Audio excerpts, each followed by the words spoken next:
तो वर्ल्ड 11 कैसी बनेगी? सबसे पहले ट्राविस हेड, उनके साथ फिन एलन, थर्ड नंबर पे शिमरॉन हेटमायर, चौथे नंबर पे एडम मार्करम और वो कैप्टन भी हैं इस टीम के। फिर पांचवें नंबर पे जैकब बेथल, छठे नंबर पे टिम डेविड, सातवें नंबर पे विल जैक्स, आठवें नंबर पे राशिद खान, नौवें नंबर पे जॉस हेजलवुड, 10वें नंबर पे लुंगी एंगिडी और 11वें नंबर पे जोफ्रा आर्चर।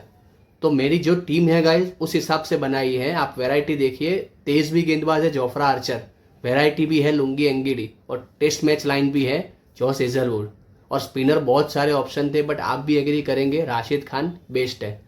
विल जैक्स कोई डाउट नहीं है, बैटिंग बॉलिंग फील्डिंग और फिनिशिंग में फिनिशर में टिम डेविड से बेटर फिनिशर मुझे लगता नहीं कोई है। और आपकी भी टीम कमेंट सेक्शन में प्लीज़ बताइएगा, इस क्या चेंजेस हो सकते हैं कमेंट सेक्शन में बताइए। थैंक यू, जय हिंद।